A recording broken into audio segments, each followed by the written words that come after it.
আসসালামু আলাইকুম এভরিওয়ান। আজকে আমি আপনাদের সাথে একটা বিরিয়ানি রেসিপি শেয়ার করব। রেসিপি ভালো লাগলে আমার চ্যানেলটা সাবস্ক্রাইব করার অনুরোধ রইল। চলুন শুরু করা যাক। তার জন্য এখানে আমি হাফ কেজি পেঁয়াজ কুচি করে নিয়েছি, কিছু গোটা গরম মশলা নিয়ে নিয়েছি, এগুলো ধুয়ে পরিষ্কার করে নিয়েছি। তারপর এখানে আমি 2 কেজি মুরগির মাংস রেগুলার সাইজ করে কেটে নিয়েছি। এখানে আমি 2 টেবিল চামচ আদা বাটা, 2 টেবিল চামচ পেঁয়াজ আর কাঁচামরিচ বাটা, তারপরে 2 টেবিল চামচ আদা বাটা অ্যাড করব। বাকি একটু আমি রেখে দেবো, আমার পরে লাগবে। তারপর এখানে আমি অ্যাড করবো হচ্ছে 2 কাপ মতো টক দই। 1 কেজি চিকেনের জন্য 1 কাপ টক দই লাগে। এখানে আমার 2 কেজি চিকেন আছে, তাই আমি 2 কাপ টক দই অ্যাড করবো। রাঁধুনির যে বিরিয়ানি মশলা প্যাকেটটা আছে তার থেকে আমি 1 প্যাকেটের 2 ভাগ এখানে দিব আর 1 ভাগ রেখে দেবো, আমার পরে লাগবে। তারপর এখানে আমি 2 চামচ জিরা গুঁড়া দিব। 2 কেজি চিকেনের জন্য 2 চামচ জিরা গুঁড়া দিব। তারপর দিব হচ্ছে 1 চামচ লাল মরিচের গুঁড়া, ঝালটা আপনারা টেস্ট মতো দিয়ে নেবেন। তারপর এখানে দিব চিকেনের স্বাদ মতো লবণ, যেটুকু লবণ লাগে চেক করে, যদি লাগে আমি পরে একটু দিব। তারপর এখানে আমি হাতের সাথে চিকেনটা ম্যারিনেট করবো, একদম ভালো করে উল্টে পাল্টে মিশিয়ে নিব, যাতে সবগুলো মশলা চিকেনের গায়ে গায়ে লেগে যায়। হাতের সাথে না মাখালে এখানে টেস্টটা ভালো আসবে না, এই জন্য আমি হাত ইউজ করছি, যাতে সবগুলো চিকেন ভালোভাবে ম্যারিনেট হয়। চিকেনগুলো ম্যারিনেট করার পরে আমি আধা ঘন্টার জন্য নর্মাল ফ্রিজে রেখে দিব।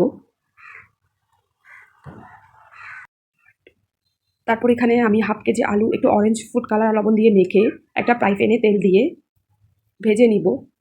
জালটা লো মিডিয়ামে আলুটা সিদ্ধ হওয়ার মতো করে ভাজতে হবে। এখানে আমাকে আলুটাকে প্রায় 80% পর্যন্ত কুক করে ফেলতে হবে, তাই এখানে আমি জালটা একদম মিডিয়াম টু লো ফ্লেমে রেখে আলুগুলা লাল লাল করে ভেজে নিয়েছি। ভেজে একটা সাইডে উঠিয়ে রেখে দিব। আলুগুলো আমার দেখতে এরকম হয়েছে। তারপর সেই তেলে আমি ওই যে পেঁয়াজ কুচি করে রাখছি, ওখান থেকে 3 ভাগের 2 ভাগ পেঁয়াজ বেরেস্তা করে নিব। পেঁয়াজ বেরেস্তাটা আমি আর দেখালাম না, উঠিয়ে নিয়ে নিছি। তারপর ওই পেঁয়াজ বেরেস্তার তেলে বাকি 1 ভাগ পেঁয়াজ দিয়ে একটু নরম করে ব্রাউন কালার করে ভেজে গোটা গরম মশলাগুলো অ্যাড করে দিব। একটু উল্টে পাল্টে নেড়ে চেড়ে পেঁয়াজটা একটু ব্রাউন কালার মতো করে ভেজে নিতে হবে, তাহলে চিকেনের টেস্টটা ভালো আসবে। এখন আমি যে চিকেনটা ম্যারিনেট করে রেখেছিলাম ফ্রিজে, ওই চিকেনটা এখানে অ্যাড করে দিব। চিকেনটা অ্যাড করে একটু নেড়ে চেড়ে হালকা তেলের মধ্যে পেঁয়াজের সাথে কষিয়ে নিব, যাতে একটু পেঁয়াজ তেলগুলো চিকেনের গায়ে গায়ে লেগে যায়। এখানে আমি কোনো পানি অ্যাড করব না, শুধু চিকেন বাটি ধোয়া যে পানিটা আছে হাফ কাপ পরিমাণ পানি দিব, ওই পানিটাই এখানে অ্যাড করব। না, চিকেন থেকেও পানি বের হয়েছে, এই পানির মধ্যে চিকেনটা কুকড হয়ে যাবে। যখন গায়ে গায়ে মশলাগুলো মাখা মাখা হয়ে উপরে তেলটা বেশি উঠবে, তখন আমি চিকেনটাকে এক সাইডে নামাই রেখে আরেকটা বড় হাঁড়ি বসাবো। এখানে হাফ কাপ তেল দিয়ে তার মধ্যে কিছু গোটা গরম মশলা ফোড়ন দিয়ে একটু ঘ্রাণ আসা পর্যন্ত হালকা করে ভাজবো। তারপর এখানে আমি হাফ কাপ পরিমাণ পেঁয়াজ অ্যাড করব। পেঁয়াজটা একটু নেড়ে চেড়ে নরম হওয়ার মতো করে ভেজে নিব। পেঁয়াজটা একটু নরম হয়ে যাওয়ার পরে এখানে আমি 1 টেবিল চামচ আদা রসুন বাটা অ্যাড করব। কাঁচা গন্ধটা চলে গেলে ধুয়ে রাখা চিনি গুঁড়া পোলাও যে চালটা আছে সেটা একটু নেড়ে চেড়ে ভালো করে ভেজে নিব। এরপর যে একটু ভালো করে ভাজতে হবে, তাহলে যে বিরিয়ানিটা রান্না হবে ওটা ঝরঝরা হবে। তারপর এখানে আমি গরম পানি অ্যাড করব। পানির পরিমাণটা হবে প্রায় আঙুলের 1-1.5 ইঞ্চি পরিমাণ পানি দিয়ে গোটা কাঁচামরিচ দিব। তারপর বাকি যে বিরিয়ানির মশলাটা রাখছিলাম ওই মশলাটা এখানে আমি অ্যাড করে দিব।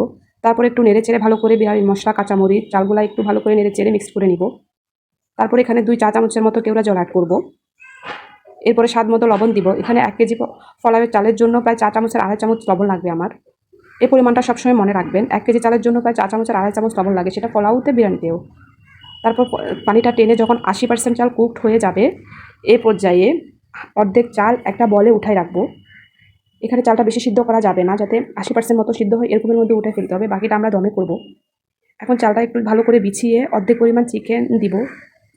তার সাথে ঝোলটাও মাখো মাখো যে ঝোলটা আছে ঝোলটাও দিতে হবে, চিকেন ঝোল দুইটা একসাথে দিতে হবে, নাহলে টেস্টটা ভালো আসবে না।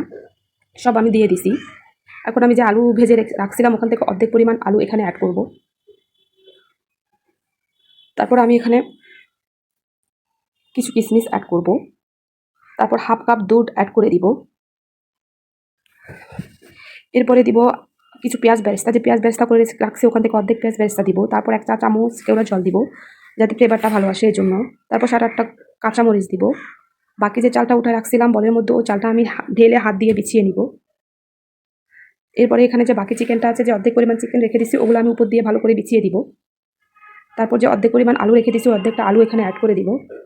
তারপর আবার 7-8টা কাঁচামরিচ দিতে হবে। তারপর হাফ কাপ যে দুধ, এখানে প্রায় টোটাল 1 কাপ দুধ অ্যাড করছি আমি। প্রথমে দিয়েছি হাফ কাপ, এখন দিয়েছি হাফ কাপ, টোটাল 1 কাপ পরিমাণ।